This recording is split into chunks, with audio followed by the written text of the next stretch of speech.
concept that problems or profits has really been one of the big underlying premises, I guess, of our life, is really taking obstacles as fuel for growth. And I love this concept. It really stuck with me where, okay, so you've got one box that's marked fragile and it's, don't kick me around because I'll break. Then you've got another box that's resilient. It's like, yeah, you can kick me around. I'll keep getting up. I'll keep getting back up, but eventually I might get worn out, right? Then you've got a third box that's anti-fragile and it says, kick me around because I'll get stronger. So it's really this philosophy of moving toward the things that feel challenging, moving toward what you feel resistance against. Yeah, the idea that obstacles make us stronger. We have that mantra, OMS, obstacles make me stronger. Problems are what? Problems are profits! Welcome to another episode of the Problems or Profits podcast. My name is Rebecca Lynn Matheson, aka the Canadian Cottage Girl, and I am joined by my co-host Matt McKeever. Now, today we have Cassidy and Matt who are on the podcast today, and they've actually just got back from a little canoe trip out in the wilderness, and I'm very excited just to have you guys talk a little bit about your backstory here for the audience and break down a little bit more of this Problems or Profits philosophy with you. So welcome to today's podcast. Yeah, thanks for having us. Great to be here. Yeah, awesome. Now, before we get into it too in depth, actually, what I would love to have is a little breakdown of what Problems or Profits means. So Matt, if you want to take away on that definition of Problems or Profits and kind of that mindset and mentality. Absolutely. So Problems and Profits, in my opinion, really another way to say that is life is a choose your own adventure. And far too often people forget that. They literally go about life as if just the cards are being dealt to them and they don't have any options or any opportunities to make the most of the hand they're looking at. So in fact, I would put forward and argue that Problems and Profits is really about choosing to make the most of whatever problems, whatever obstacles, whatever roadblocks you encounter on the journey of life. And there's seems to be a reoccurring pattern I've noticed in people where those that get it, and things seem to work out magically. And those that don't get it. And they're constantly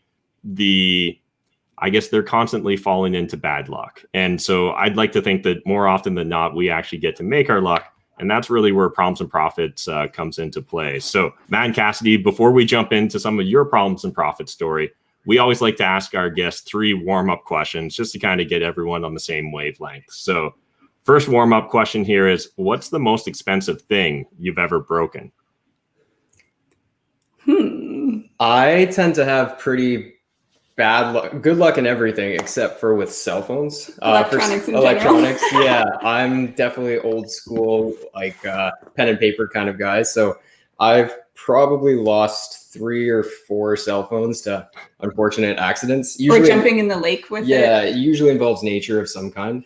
So actually, in the last time that I misplaced my cell phone in Costa Rica, I decided to try out an experiment of going a year without a cell phone. So I'm halfway in that right now, and I'm loving that. I'm just finding myself a lot more in creative space and whatnot. So I kind of use that experience to try some new experiments. So yeah, cell phones for sure for me. Yeah, the cumulative amount of cell phones broken. Yeah, it's been in the thousands for sure. Yeah. Awesome. Well, definitely appreciate that from you guys. Now, next question here is, if you had $1 million and only 24 hours to spend it, what would you do with the $1 million before it disappears? Well, that actually is fairly easy for us, I think, because we have a system for every dollar that comes in. Yeah, a money jar system. $1, 1,000, $1 million. So we would do the same thing we do with every dollar that comes in. We have our 6 different buckets where we'd kind of like allocate it to. Yeah. So real quick, we'd give some away, we'd reinvest some into our education. We would have fun with some. Yep. We would increase the quality of our lifestyle, would save for some big goals like buying some land, and then we'd invest the rest in all of those buckets. So yeah. The money jar system. Yeah. Nice. I like it. And then finally, last question here on our warm up is, why are you you? Good question. Isn't that the question? It is the question. I am me because that is the only option. I am me because that is the only person I can be. Nice. So I like to embrace all of that, all parts of me, because no point resisting any aspect of myself, because it can all be turned into profits, into magic. So yeah, we're all about just embracing everything in ourselves and in life. Yeah. And to add to that, I'd say, as a result of the vision and the values that we have. So we've learned early on that if there's anything you ever want to do, it's more about who you need to become for that. And again, highlighting the amazing aspects and what we've learned to accept the things that we'd like to change. And so as a result of what we go for, we become the people that we want to be. Yeah. Awesome. Yeah, that's a really amazing answer, especially off the cuff, guys. I like it. We think about this stuff a lot. And so I guess when I think about your guys' backstory, I think about often choosing the path less traveled.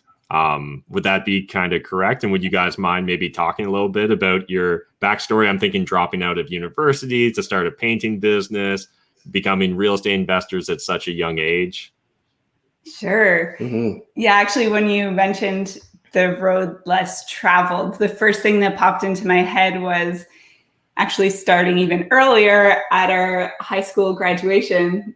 There was always the big graduation party after grad, right? And everyone's looking forward to it. But we actually we've been together since grade 11, since we were 16. So we showed up to our high school graduation with a canoe on our car roof and all packed up to go camping. And right after graduation, we're like, all right, peace out. And we headed up to Algonquin Park for like a week-long backcountry trip and just disappeared rather than going to the grad party. So that's a pretty good illustration. But yeah, then university. Yeah, so we were first year university, and we got the opportunity to run our own painting business. I believe you had Corey McKinnon on before, so he was actually a mentor and inspiration for us getting both into running a business and then also for real estate a couple years later. And yeah, we saw that having the ability to design our life, like how we get to spend our time, how we get to choose our income based on the work that we do, just giving ourselves that choice and putting ourselves in that position, we found was huge for us, just massive eye opener. It showed us a different way of doing things, of being able to create whatever life you like. So that was definitely an inflection point for us.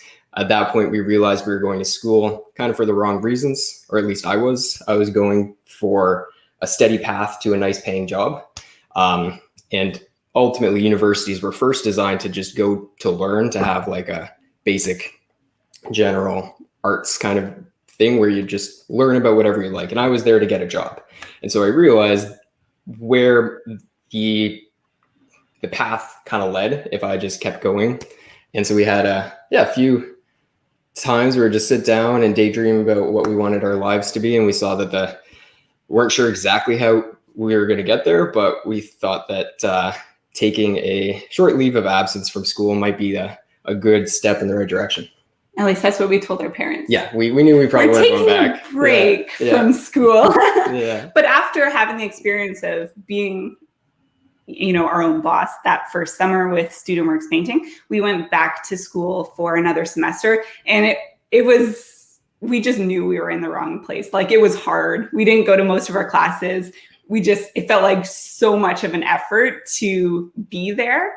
And that's when we realized, like, what's the point spending all this money and not enjoying ourselves? Like, let's get out of here. So yeah, we ended up dropping out of school, but then doubling down on our education, which kind of seems like a paradox, but what we did is we started just taking tons of courses, both online and seminars. Rather than spend a couple $1,000 on textbooks, we went to Chapters and spent a couple $1,000. And then we have our bookshelf that we slowly started filling up. And so like those are our textbooks now where we love learning. I think that's the biggest investment you can get. So we decided to double down on that. And that led us to creating your own life. And we saw that money was going to be an important aspect of that. So around that same time, we were doing pretty well with the painting business and wanted to see, okay, what would be the next step from there? And we saw Corey McKinnon retire in his 30s from a pretty well-paying position. And for us, that was an eye-opener because we had never seen that. Yeah. And so that kind of, he dropped the bug to start looking into real estate investing. So yeah, from there we've always had pretty like adventurous and kind of go with the flow and set big goals kind of mindset. So we're mixing all of that in through this. So we're doing bike trips in the meantime, and we're trying a bunch of things, trying an MLM, like we're experimenting, and we're just, looking at lots of drugs. Yep, lots of psychedelics, and trying to see what would make us most fulfilled in the long run, and what do we want our life to be like 10 years out. So the kind of life we're living now, we started dreaming about 10 years ago, and then it was just about picking the path to get there. Yeah. Awesome. It definitely seems like a lot of the things that you've done have been very bootstrapped, but also very thought out and planned. So what are some of the biggest lessons that you've learned in taking on some of these adventures? Ooh, good question. I think one of the biggest ones is that everything is what you make of it. And Matt, in the intro, you were kind of mentioning about this aspect of like creating your own luck. And it's the kind of thing, like from the outside, it can kind of look like magic. And sometimes it feels like magic, but we know that we've intentionally decided, we've seen it, we've envisioned exactly what we want. And then we're willing to, take whatever's in front of us and turn it into something awesome. And that could be like, whether it's on a backcountry canoe trip or in business, it's all that same mindset of, seeing it, creating it, making what you want of everything that's in front of you. Yeah. And just knowing that no matter what happens, it'll all work out. That's been one thing, is like to get the rewards and build the life you want, you do have to take some risks, some, whether it be emotional, whether it be financial, and just knowing, like being willing to face the unknown and be willing to go into the uncomfortable, knowing that on the other side of it, it all works out. So that's, we're always saying that. And especially to other people when they say, what about this? Or, it'll all work out. It'll all work out. And I think maybe some people think we're foolish, but it always does work out. That's the thing. It's like always. So any advice, because I'm sure there's lots of people listening to this podcast that they'd love to make that leap, whatever the leap is. Maybe it's literally the exact same leap you guys did. Maybe it's something else to them. How did you really broach the subject with friends and family at the different stages? And is there one that maybe stands out as a particularly hard pill to get other people to swallow? Or were you guys just not concerned about getting permission from others? Yeah, I think we definitely were kind of act first, better to ask for forgiveness than beg for permission. We've kind of always had that mindset. So I think we definitely were okay with just doing it and, dealing with explaining ourselves later. I think parents is probably the most challenging. Especially for younger people, I'm sure parents, what we think they will think. And ultimately, we know that our parents want the best for us. And sometimes they might think what's best for us is different from what we think. So knowing that in the long term, they'll come to see, if we are following our intuition and our excitement and where we believe will take us, they'll come around to it in the end when they see. So now they're a lot more accepting of our choices and, look up to us and even ask us for advice sometimes. Whereas before it'd be like, what are you doing? So knowing we're always playing the long game, we're always looking 3, 5, 10, 30, 100 years out. So we know that in the long term, it'll work out, even though sometimes, yeah, you do get that resistance from other people. So that's, again, part of it, just being willing to face that uncomfortableness, which can be in the form of rejection from people. And I also find the more clear we are on our own decisions, the more we just have tuned in and gone, yeah, this is definitely what's right, the less questions we get from other people. True. Like during COVID last year, we were in Thailand, and then we decided we needed to come back. But then we're like, we don't just want to stay quarantined. We want to, still have fun. We want to explore and, still be safe, but do things and make it the best year ever, because we continually want every single year that we live to just be the best year ever. So we bought an RV, we traveled across the country, and we're hearing other people trying to do things and kind of get resistance from people. But for us, it was just the easiest thing. We were staying with friends and family along the way. Nobody asked us any questions, whereas we have other friends who said they were getting so many questions or resistance from friends and family. And I think it's just because we were just so clear ourselves, and other people pick up on that. Things just align much more smoothly when you have that own clarity within yourself. Absolutely. Yeah, Cassidy, I really appreciate that comment about that clarity coming from yourself. And I definitely have heard people talk about decisions that they're making or in the process of moving forward with, and they're presenting it in a way that you can tell they're still unsettled with it. You can tell they're still unsure. So I love that foundational grounding that you presented there, because when you move forward with that conviction, people vibe with that. And it is that energy that you have and conviction in your voice about what you're doing. And it's jumping in with 2 feet to your decisions. So I really love that. Yeah, 100%. That's it. And so when you're laying out your plans or telling friends and family about what you intend to do, are you giving them a very clear picture? Are you telling them that this is all part of a 10-year plan and I really have stuff figured out? Trust me, if someone's listening to this now and they're 18 years old thinking college, university doesn't sound like it's for me, definitely I don't like the idea of having to be in res and wear a mask all the time, what sort of advice or perspective would you share with them in order to maybe try and get buy-in? Or should they really just focus on looking internally and making sure that they've got that real conviction?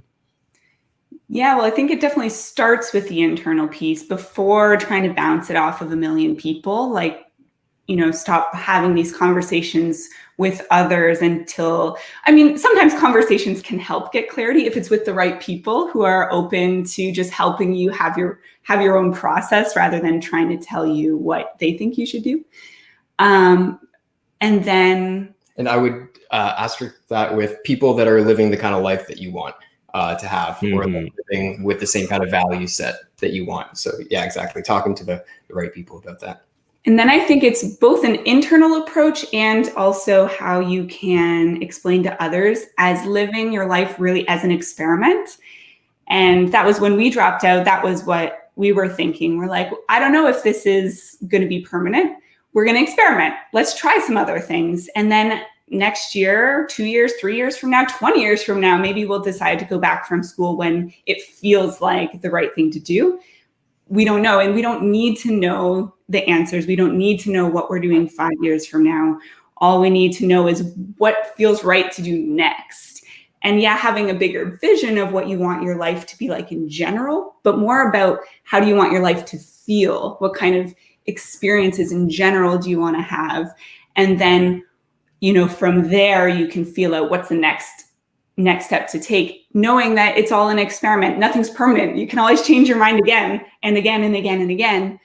And then you can approach that conversation with others in the same way, which is what we did with our parents. We're like, we're just going to take a break from school and we're going to try out some other things. Maybe we'll come back.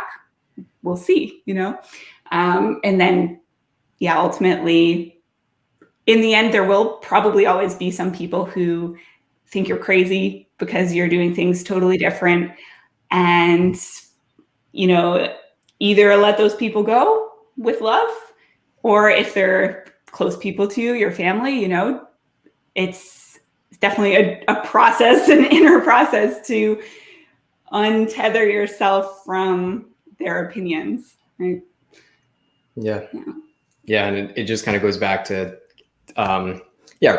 recognizing who you want to kind of take advice from, and ultimately knowing that our friends and family really want the best for us most of the time. And so what they want to do is keep us safe, especially parents. They want us to not get hurt. They want us to, be safe. And inherently the things that we do are quote unquote risky, like most businesses don't make it.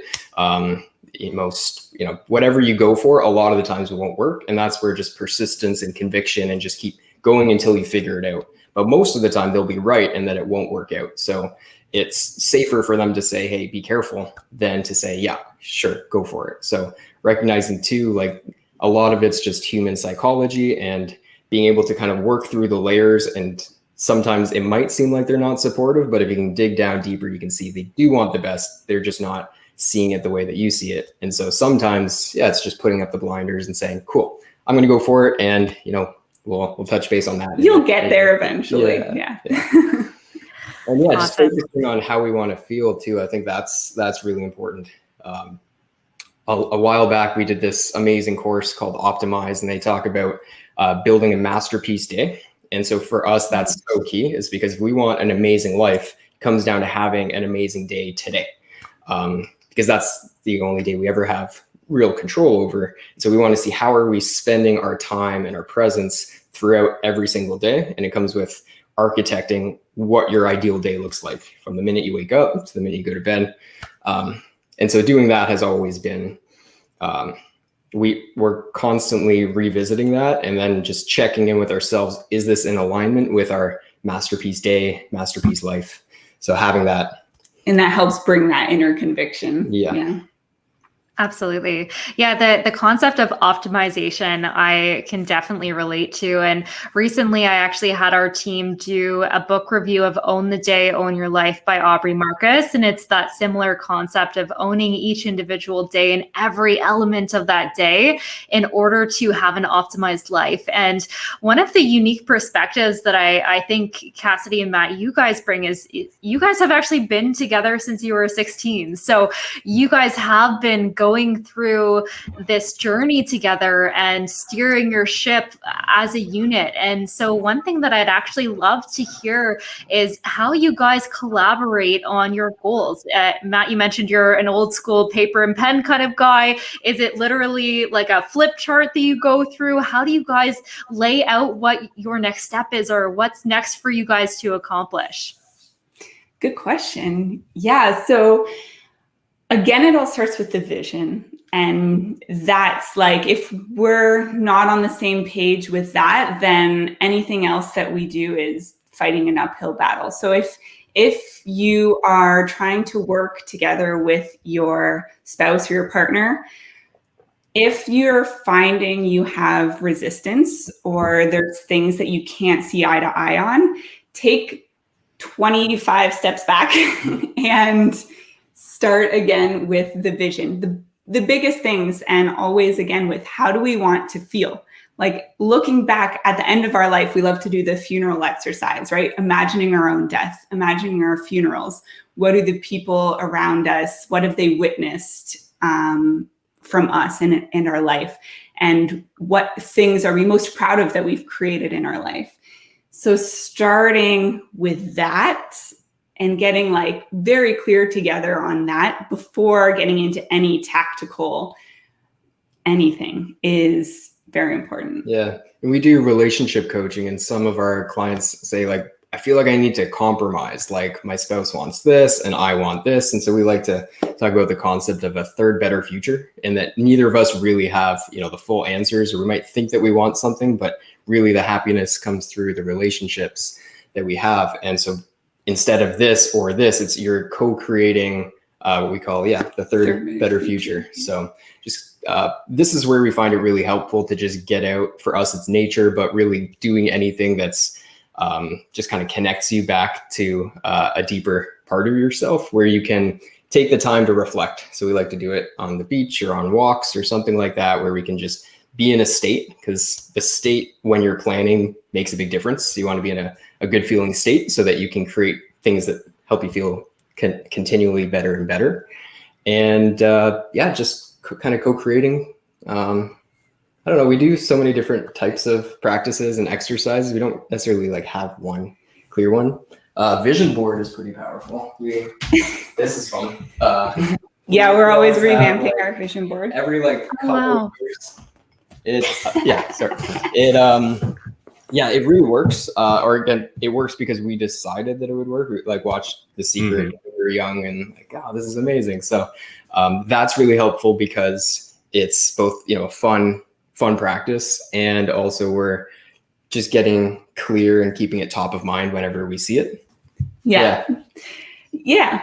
So, and then also we use the relationship as like anytime any challenge comes up in the relationship, coming back to the problems or profits, it's the same thing in a relationship. Any little thing that comes up is an opportunity for us to go, okay, what's that about? Like there's a little bit of friction happening right now. I don't feel just this total connection. What's going on here? Like what's behind this? And it gives us an opportunity to kind of unravel something, unlearn something, become just more connected back to ourselves and to each other. And it's like this continual process of expanding more fully into our true selves. Yeah, so I like to say, like putting on the lab coat, like starting to dig in, see what's really going on, collecting some information, and then really just deciding, hey, this is the most important thing. Is like all the other stuff out there, it would be great to have happen, but this for us is number one. And we found that actually about 5 years ago or so, we were focused so much on our business and it was starting to really take off and thrive, but we had kind of lacked the same kind of focus on the other areas that were really important to us, health and relationship. And that's when we found things starting to just kind of stagnate a little bit, where it wasn't as magical and juicy as it used to be. So we decided, let's put the same kind of focus on all these other parts of our life, on our relationship in particular. Finding that was, and then that kind of becomes our superpower, is when we can really tap into that and work as a team. Treating our relationship as like the hub of the wheel. Yeah. And just like you want to work on your business, not in your business, at times you want to work on your relationship as well, from that, collective, hey, how do we want to do this in all the areas, and building our life together in intimacy and communication. It's what do we want? And then cool, let's collaborate on how to get that. It's a meandering answer for you. Yeah. No, that's great. I appreciate you guys going deep into it, because I think far too often, and it's particularly if we were to bring this back to real estate investing, it often seems like a lot of people don't sit down with their significant other and start to map out what are our collective goals, right?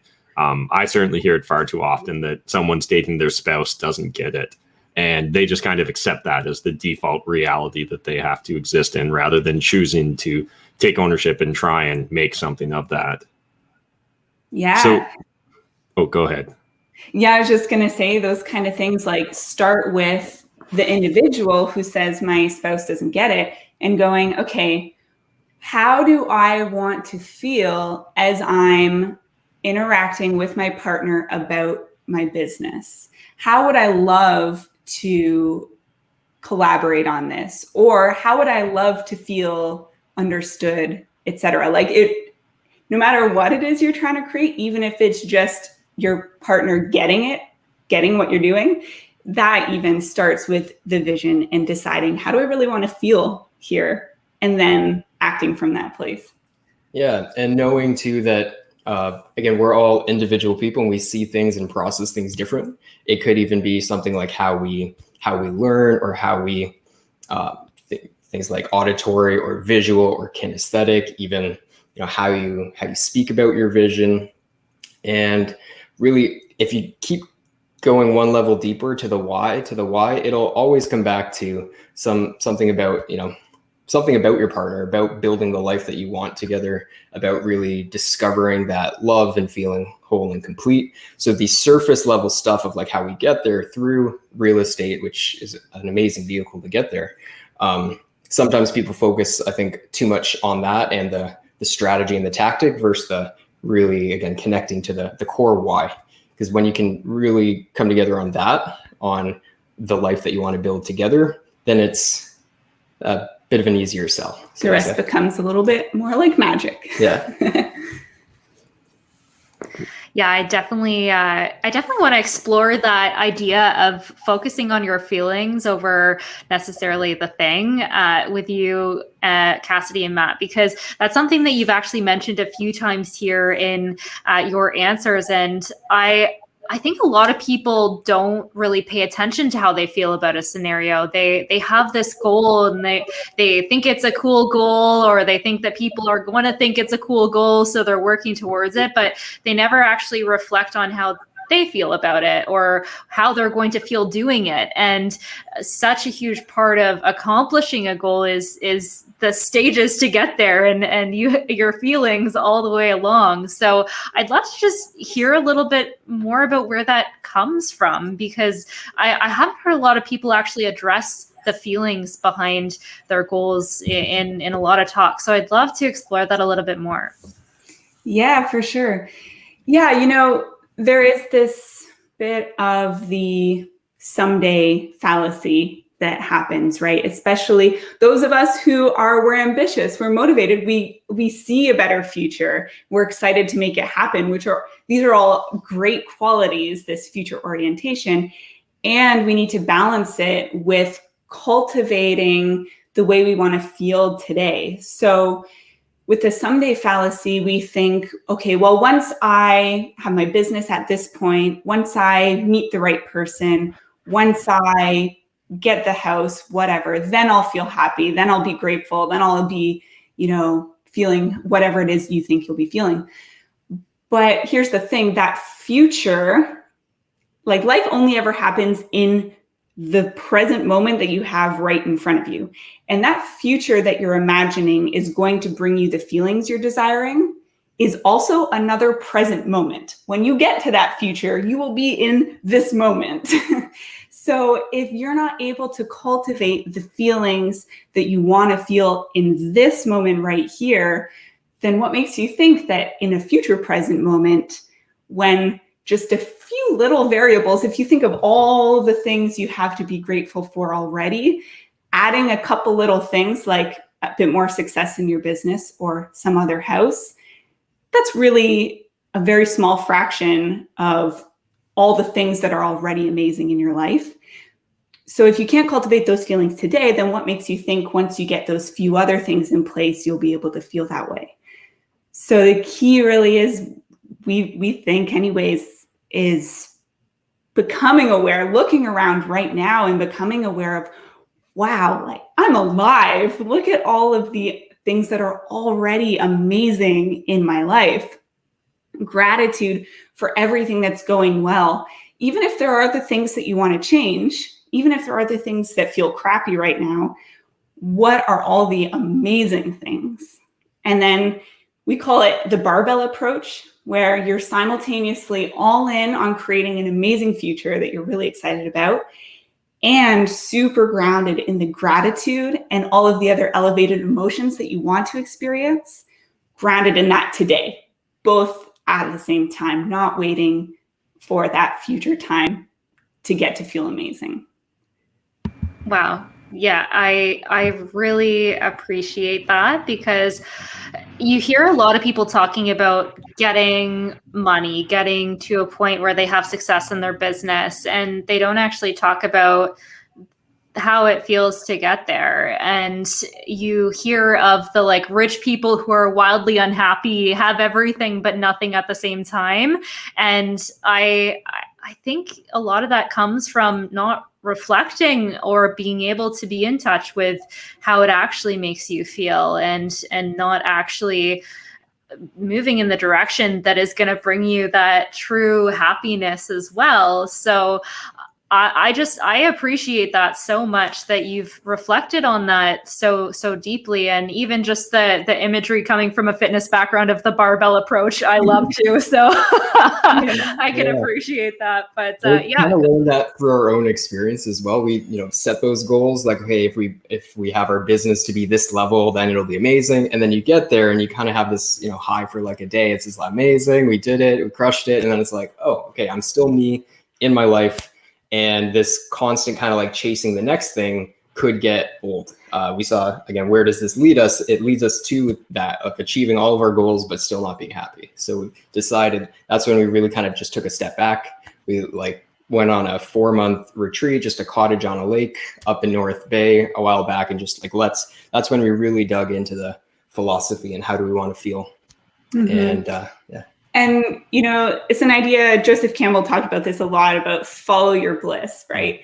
And I firmly believe that why is it that some things feel exciting to us and other things don't?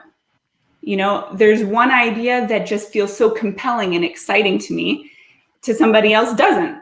Why is that? I don't think that's by accident. I think there is really something to paying attention to those feelings and using the feeling of excitement, of curiosity especially, and using that as a compass, right? As this follow that little tug that you feel. Because if you're constantly following that tug and following what feels exciting, first of all, you're going to just continually discover life and uncover life.